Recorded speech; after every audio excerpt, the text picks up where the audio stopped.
Boa noite, povo abençoado, paz seja convosco. Tudo bem? Vamos aí para a aula bíblica dessa noite. Nós estamos estudando as 7 cartas de Jesus enviadas pelo apóstolo João às igrejas de Apocalipse. Nós estudamos já as 6 primeiras e hoje vamos estar estudando a igreja de Laodiceia, né?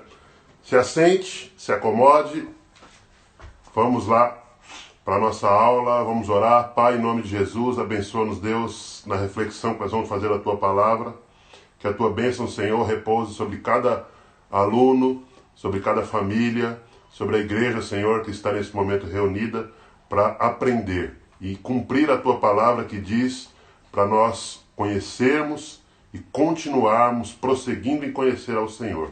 Em nome de Jesus, que o Teu Espírito Santo nos dê, Senhor, o direcionamento e o esclarecimento para a honra e glória do Teu nome. Amém. Bom, queridos, vamos lá para o texto. Está lá em Apocalipse capítulo 3. Acompanhe a leitura aí com a gente. Vamos juntos examinar o texto que nós vamos ler.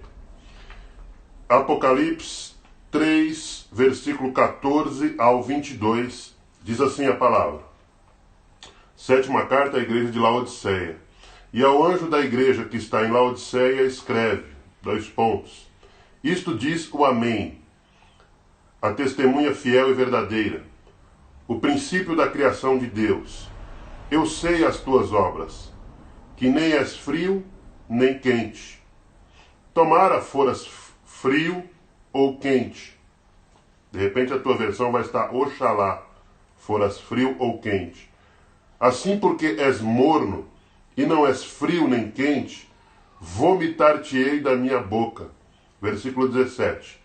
Como dizes, rico sou, e estou enriquecido e de nada tenho falta, e não sabes que és um desgraçado, miserável, pobre, cego e nu, aconselho-te que de mim compres ouro provado no fogo, para que te enriqueças, e vestidos brancos, para que te vistas, e não apareça a vergonha da tua nudez, e que unjas os teus olhos com colírio, para que vejas. Eu repreendo e castigo a todos quantos amo. Sê, pois, zeloso e arrepende-te. Eis que eu estou à porta e bato. Se alguém ouvir a minha voz e abrir a porta, entrarei em sua casa, e com ele cearei, e ele comigo. Ao que vencer, lhe concederei que se assente comigo no meu trono, assim como eu venci, e me assentei com meu Pai no seu trono. Versículo 22 e último versículo. Quem tem ouvidos, ouça o que o Espírito diz às igrejas. Bem, fiz aqui algumas anotações para a gente caminhar juntos. A igreja de Laodiceia. Esse nome Laodiceia vem de um termo que quer dizer Laos, que é povo, e Dikaios, justiça. No entanto, justiça do povo é o significado de Laodiceia, né? As características, em cada uma das cartas que a gente tem estudado, que a gente vê aí no decorrer das sextas-feiras nas nossas escolas bíblicas, cada uma delas a gente pode retirar algumas características que se encaixam com os dias atuais, né? Em cada uma delas a gente pode pensar alguma coisa que se encaixa com a igreja de hoje, né? Nós. Porém, essa carta à igreja de Laodiceia é a que mais tem em comum com os dias de hoje. É a que mais tem a ver com os dias atuais. Laodiceia, ela tinha ela se gabava ou louvava, se auto-louvava, porque ela tinha um progresso industrial grande por causa das suas fábricas. Ela tinha uma força econômica com um forte sistema bancário. O desenvolvimento financeiro dela, da cidade de Laodiceia, era grande. A indústria que eles se vangloriavam era uma indústria que produzia lã negra, que era muito valiosa naquele tempo. e rendia à cidade uma falsa expectativa aos seus moradores, né? Eles se achavam ricos e muito bem vestidos. A cidade, ela produzia um colírio valioso e único, e era muito procurado por todas as cidades da região e até por outros países, né, naquele contexto, né? Jesus, ele ignora esses valores materiais, essa riqueza, né, material, e diz como ele enxerga aquele povo, né, aquela igreja, chamando-a de pobre, cego, desgraçado e nu, né? Ao contrário da igreja de Filadélfia, que nós estudamos na semana anterior, em que, ao ler a carta, ao examinar a carta, a gente vê que Jesus não fez nenhuma repreensão à igreja de Filadélfia, contrário, Laodiceia, ela não recebeu nenhum elogio da parte do Senhor. Essa é uma igreja considerada apóstata, que tem negado o Senhor através das suas atitudes. É uma igreja que está muito mais próxima do mundo, uma cultura mundana, né, do que das coisas de Deus, voltada à palavra, né? Então, é uma das características que, se nós compararmos, vai se encaixar muito bem com a igreja atual, né? Não fazendo aqui nenhuma indicação para nenhuma igreja, quando nós estamos falando nós, né? Nós como igreja do Senhor. Muitas vezes a gente se pega, se não vigiarmos as nossas ações, nós vamos ficar muito mais identificados com as coisas deste tempo do que com os valores da palavra de Deus. Então, a igreja de Filadélfia, ela estava se vangloriando pelos bens materiais, pela riqueza que possuía e o status que ela tinha diante da sociedade de então e do mundo, né, daquela época. É uma igreja apóstata que tinha negado o Senhor através das atitudes, né, que se aproximava mais do mundo do que dos valores da palavra, e isso vem de acordo com aquilo que Jesus mencionou em Mateus capítulo 24 e versículo 12, que diz assim: e por se multiplicar a iniquidade, o amor de muitos se esfriaria, né? Pelos nossos olhos verem tantas coisas ruins, tanto mau testemunho, tantas situações controversas e adversas, o amor de muita gente vai se esfriar, né? Então vem a calhar com a característica da igreja de Filadélfia, né? Defeito que Jesus aponta nessa igreja. Ele fala que a igreja de Filadélfia, ela não era nem fria e nem quente. Olha só que característica interessante, né? Ela não é nem fria e nem é quente. Está no meio termo. É uma igreja considerada morna, né? Essa é uma experiência que cada um de nós já tivemos, e sobretudo as mulheres grávidas, né, sempre se encontram em algum momento com náusea. Às vezes você comeu alguma coisa e passou algum tempo, aquele alimento não caiu bem e você sente náuseas. Era exatamente isso que Jesus estava mencionando quando falou que a igreja não era nem quente nem fria, né? Ela era morna. A água morna era utilizada para provocar vômito, né? E então Jesus, ao ver as atitudes, as ações da igreja, ele descreve, ele faz essa figura de comparação, dizendo que ela era uma igreja morna. E por ser morna, ele estava a ponto de vomitá-la. Ele estava a ponto de a colocar para fora, né? E isso é triste, né? Nós vemos uma situação dessa. Nós não queremos ser uma igreja morna. Nós não queremos ser uma igreja que venha provocar náusea, né? Quando a pessoa estiver próximo a nós, né, as pessoas se sentirem mal, né? Muito pelo contrário, a Bíblia nos recomenda nós sermos fervorosos, né? A fervura é o ponto de transformação de algo que está sendo colocado ali para o cozimento, né? A fervura é o ponto de transformação. Quando nós assumimos a posição de uma igreja fervorosa, vai ser uma igreja, nós vamos ser pessoas que vamos transformar. Vamos ser pessoas que vão, como diz na palavra do Senhor, nós vamos ser sal do mundo. Aleluia. O sal, ele serve para muitas coisas, mas uma das principais funções dele é dar sabor, é dar tempero. Por melhor que seja um prato, se ele não tiver sal na quantidade certa, ele não vai ser bem degustado, né?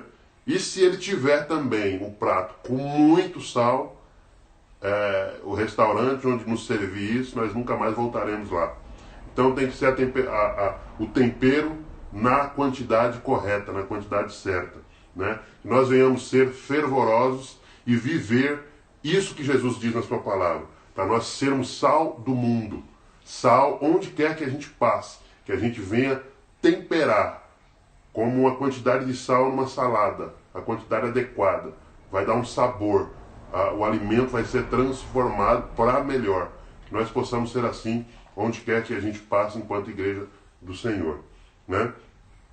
Quando Jesus fala que não é quente nem frio, e por ser morno, ele estava pronto a vomitar esta igreja, esse povo, isso Jesus está dizendo com relação a uma indiferença espiritual da igreja de Laodiceia, né? No versículo 16, Jesus diz, né, infeliz e miserável, né? Está falando de uma situação espiritual da igreja. A igreja estava apoiada, a igreja aqui estava apoiada em outros valores, né? Mais um pouquinho à frente a gente vai saber o porquê que eles se apoiavam mais nas coisas materiais do que nas espirituais, né? A igreja de Filadélfia, ela estava se comportando de uma maneira morna diante de várias situações que apareciam para ela. No versículo 17 eles falam que ela é pobre, cega e nu, né? É a situação oposta à realidade aparente em que eles viviam. Eles se consideravam economicamente ricos, né? E achavam que não precisariam de ninguém. Eles se apoiavam nessa situação porque em 60 depois de Cristo, a igreja, a cidade, né? A cidade ali de Filadélfia, ela foi totalmente destruída por causa de grandes terremotos. E o povo da cidade de Filadélfia reconstruíram a cidade e se orgulhavam disso porque eles pegaram doações da própria cidade, dos cidadãos, mas não usou dinheiro dos governos. Então eles se gabavam dessa situação e achavam que não precisavam de ninguém. Eles eram abastados, né, financeiramente por causa do ramo de atividade da cidade de Filadélfia, né? E no versículo 18, Jesus oferece a eles ouro, vestes brancas e colírio. É interessante esse paralelo, né? Aquilo que a cidade produzia e se gabava economicamente de ser bem-aventurada na produção, né, de riquezas, de vestes, de peles, né, e de colírio. Eles tinham ali laboratórios que estudavam, tinha uma escola de medicina, então eles eram muito avançados nessas áreas e por isso eles traziam a si esse orgulho, né? E aí Jesus, no versículo 18, ele oferece à igreja de Filadélfia ouro, que é a riqueza verdadeira, o ouro do Senhor, né? Riqueza verdadeira, vestes brancas, que está falando do que aqui? De santificação, e colírio.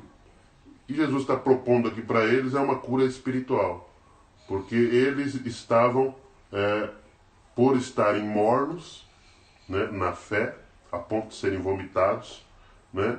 Jesus ele oferece aqui a cura espiritual através da utilização desse colírio, que é para abrir os olhos, né?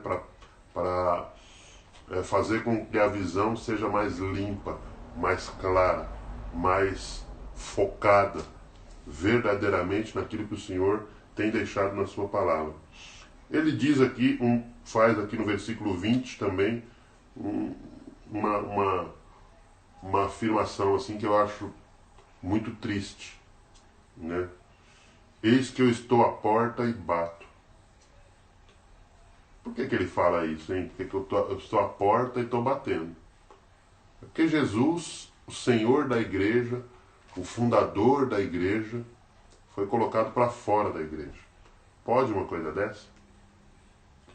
Ele diz, eis que eu estou à porta e bato. Ele estava do lado de fora, mas ele queria entrar. É assim muitas vezes na vida da gente, viu, irmãos? Muitas vezes nas nossas atitudes, nas nossas ações, nós nos comportamos como a igreja de Filadélfia. Essa igreja, ela se amparava muito nas suas riquezas. E hoje, infelizmente, o que nós vemos é que é um alarde com a teologia da prosperidade que prega e que tem levantado uma geração de cristãos muito mais interessado em receber bênçãos materiais e terrenas, ao invés de proporcionar serviço ao próximo. É uma geração que está muito preocupada com o agora e muito pouco preocupada com a eternidade.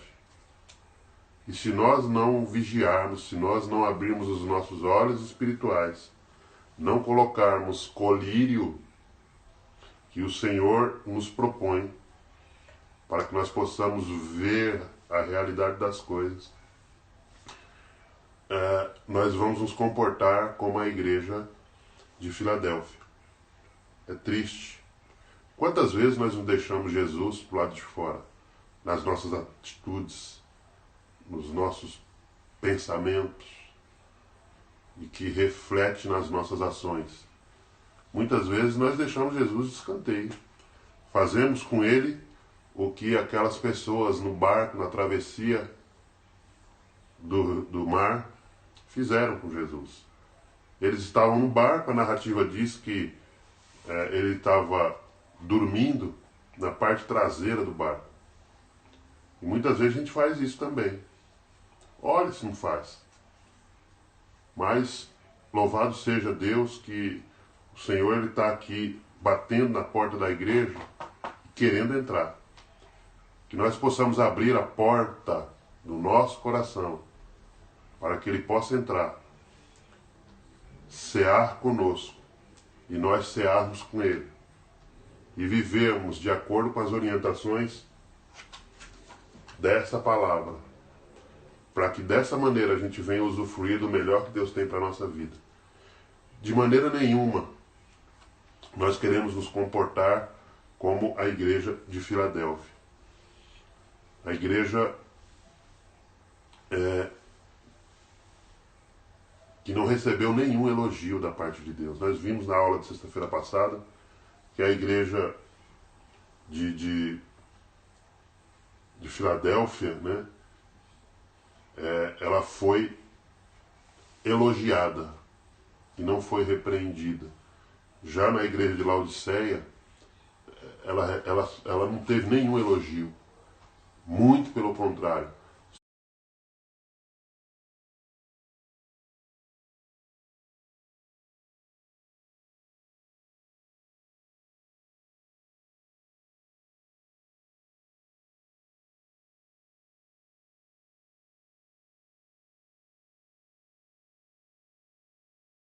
só teve repreensões. Acho que eu troquei as bolas aqui em algum momento, né? Mas é a igreja de Laodiceia que nós não devemos copiar as ações.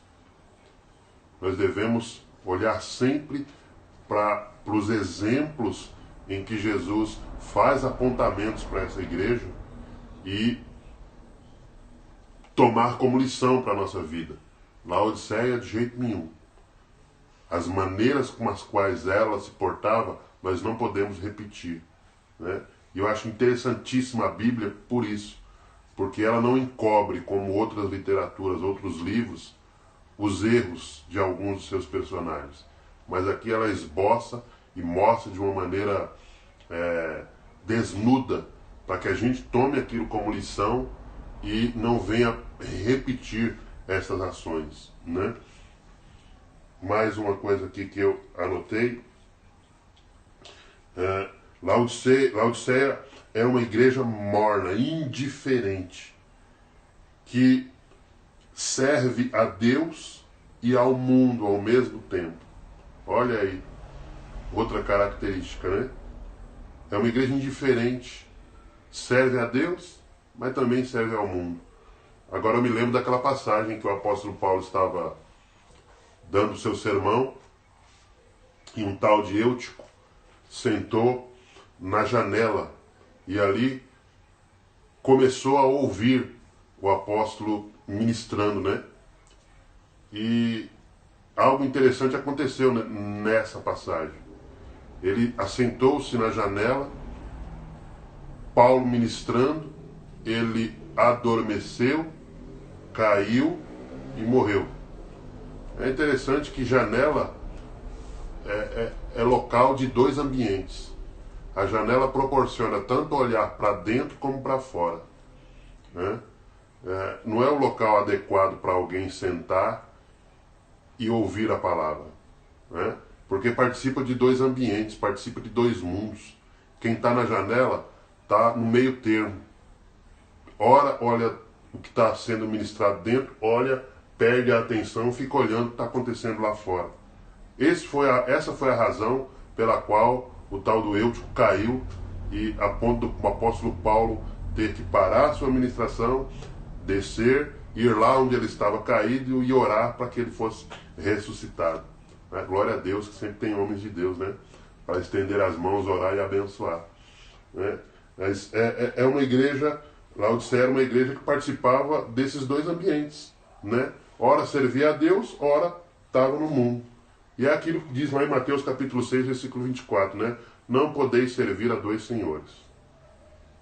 Porque vai se apegar a um e vai odiar o outro, né? Não tem como. Não há possibilidade de participar desses dois ambientes. Nós temos que fazer como Josué uma vez, se não me engano, em Josué 24:15 ou 15:24, que diz assim: ouça Israel, o Senhor vosso Deus, ele diz para o povo de Israel, decidam a quem queres servir. Se é o Senhor, venham. Se é Baal, vá. Portanto, eu e a minha casa serviremos ao Senhor, não é? E 2 Crônicas também, o rei Asa fala, o Senhor está convosco enquanto vós estiverdes com ele. Se o deixardes, ele também o deixará. Mas se o buscardes, certamente o encontrará. Então não tem como participar de dois ambientes. A igreja de Laodiceia permeava por esse caminho. Ora servia a Deus, ora estava voltado para as coisas do mundo, né? Materiais. Não tem como de uma mesma fonte sair dois tipos de água. São coisas antagônicas, né? Falando em um português mais polido. Queridos, Jesus é a verdadeira riqueza em que nós podemos alcançar, né? A verdadeira riqueza, o verdadeiro prazer está em servir e caminhar com Jesus, né? Essa é a verdadeira riqueza, né? Uma igreja morna, ela vai causar náusea, e isso é muito ruim. Não vamos ser uma igreja indecisa e indiferente, né? Vamos tomar posição, firmar os nossos pés, estarmos firmes com o Senhor. Não nos compararmos com esta igreja. Esta igreja, das cartas que a gente tem estudado, ela é uma das piores. A igreja de Laodiceia é uma das mais repreensíveis.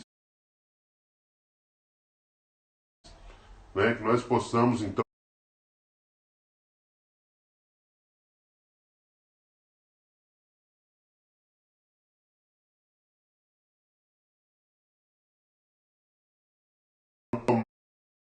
tomar os exemplos daqui e não praticarmos as mesmas obras dela. E se não vigiarmos, vez por outra a gente se comporta como ela. Mas, louvado seja Deus, que Ele está sempre falando, olha, eu estou à porta e quero entrar. Abra a porta, que eu entrarei. Né? Então não vamos ser uma igreja indecisa e indiferente. Né? Nós não podemos ser uma igreja nem fria, nem morna, mas fervorosa. Né? Sermos cristãos fervorosos. No culto onde nós estivermos participando, que estejamos participando com toda a nossa atenção. Darmos toda a nossa atenção, o nosso coração, àquilo que está sendo ministrado. Né? Nós temos sempre que voltarmos às origens. Eu costumo dizer, quando estou ministrando na igreja, vocês são testemunhas, que nós não precisamos de nada novo. Nós não precisamos de nenhum movimento novo. O que nós precisamos é de voltar àquilo que nós já conhecemos. Né? Quanto mais nós nos distanciarmos da palavra, das cartas apostólicas, dos ensinamentos dos evangelhos, mais parecidos com a igreja de Laodiceia nós vamos estar. Mas quanto mais nós nos voltarmos à palavra, ao seu conteúdo, às orientações de Deus e dos seus apóstolos, mais próximos daquilo que o Senhor espera de nós, nós vamos estar. Amém, amados? Né? Então temos que ser fervorosos. Nós não venhamos ser uma igreja cega espiritualmente. Jesus quer curar e abrir os nossos olhos espirituais. Né? E Ele está batendo a porta e Ele merece um lugar de honra na minha e na tua vida. Queridos, revejam os seus conceitos. Revejam os seus valores. Veja a história da tua vida, do cristianismo que você tem vivido. Que nível de conversão você se encontra. Então, que nós possamos rever. É um chamado de Deus para nós revermos as nossas posições. Para nós revermos a situação com a qual nós temos vivido. Né? Eu tenho algumas datas muito importantes na minha vida que eu não me esqueço. Uma delas é o dia 16 de outubro de 1997, que foi o dia em que Jesus me encontrou, dentro do vagão do trem 618 ali no Itaim Paulista, em que a minha vida foi transformada. A partir daquele momento a minha vida foi mudada. E eu nunca me esqueço dessa data, porque foi ali que começou todas as coisas. E ela serve como uma base para eu trazer à minha memória a maneira como eu comecei na minha trajetória de fé, na minha caminhada com o Senhor. Então, nós possamos sempre refletir acerca de todas as coisas que nós temos vivido na nossa vida e que nós não venhamos nos identificar com essa igreja que nós temos estudado na noite de hoje, mas que nós possamos, em nome de Jesus, pensar as características que nós temos encontrado e não praticarmos as mesmas obras, mas voltarmos a nossa atenção, os nossos olhos para aquilo que verdadeiramente tem importância. Né?